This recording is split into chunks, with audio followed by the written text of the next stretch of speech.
I'm Jennifer Isadore, and I am the principal flute with the Symphony of Southeast Texas. I've been there since 2004, playing principal flute.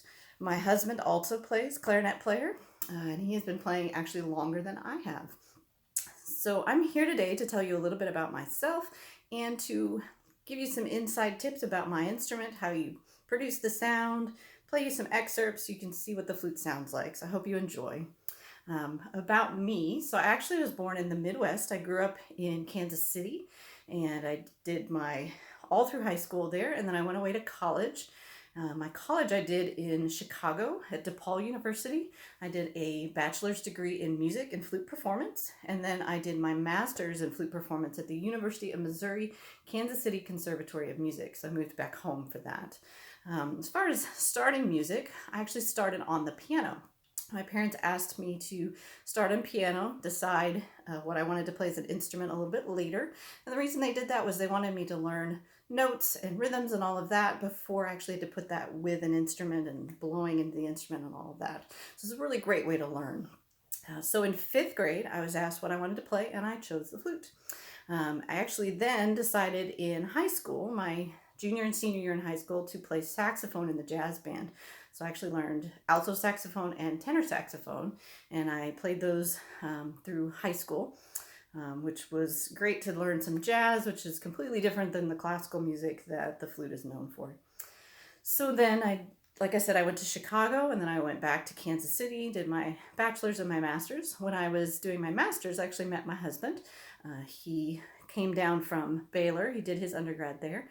We met, and then a year later, after we graduated, we got married, and I moved down to Texas. And so at that time, we moved down in 2000, and then I joined the symphony in 2004, and I've been playing with the symphony since then. So that's a bit about me. We'll talk about the flute now. So the flute, as you can see, mine is made of metal. The original ones back in the early days were actually mostly made of wood. Most of them had no keys to begin with, and they gradually added the different keys to help facilitate playing the instrument, making it easier. And so this is what the modern day flute looks like now. So mine is made out of a silver body, and I have a gold head joint. So the parts of the flute, you have the head joint up here, which is what you blow into, the body of the flute, and you have the foot joint. And the foot joint and the body of the flute have all the fingers that you move around, all the keys to make all your different notes. So the head joint, as you can see if you look closely, has a lip plate here as well. And so I actually set that on my chin, and I blow the air down into the hole and across the hole, which makes vibrations, and that creates the sound that then goes through the body of the flute. So that's how you produce the sound. So let me give you an idea of the range of the instrument, how many different notes I can play. If you think of a piano, if you've seen that, you get white and black keys. So I'm going to play you a chromatic scale, which is every single one of those notes. And I'll show you the range from the lowest to the highest note.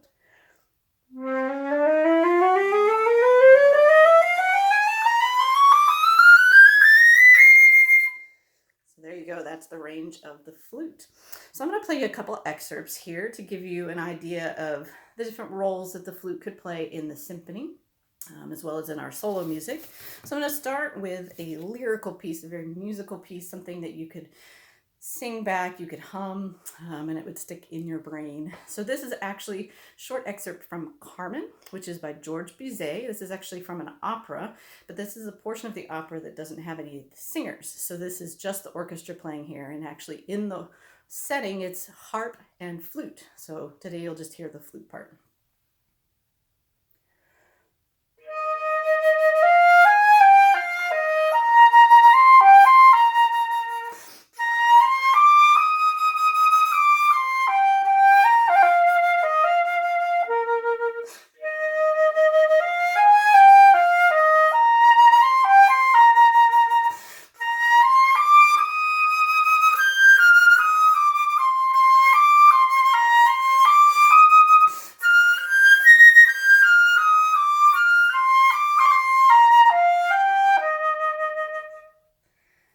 Pretty melody. You can hear that and probably sing that back.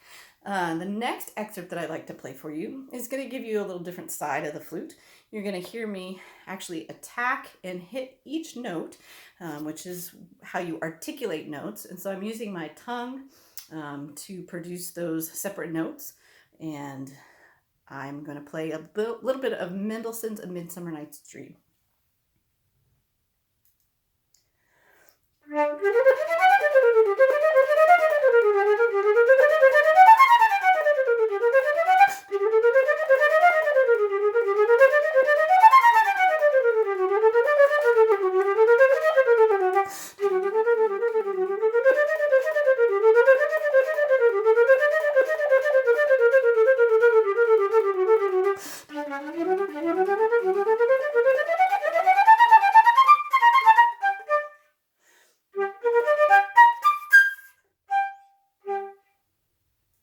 So there you get a very different side of the flute.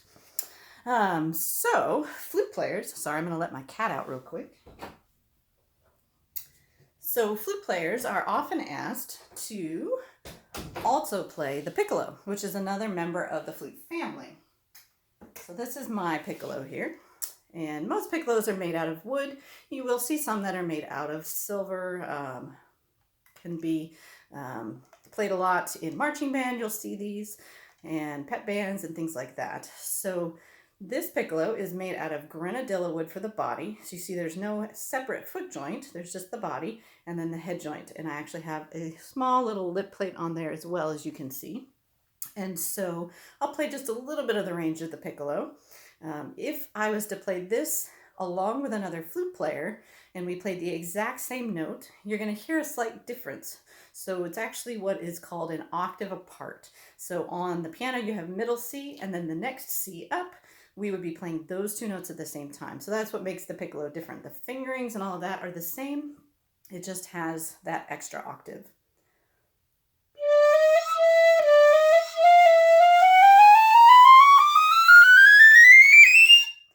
And it can go even higher than that, but I'll save your ears from that.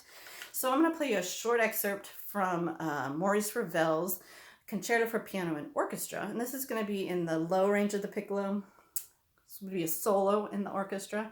A lot of times the piccolo is playing really high notes and it plays along with the orchestra, and you can hear it just kind of floating on top of the orchestra. But this is a little solo section in this piece.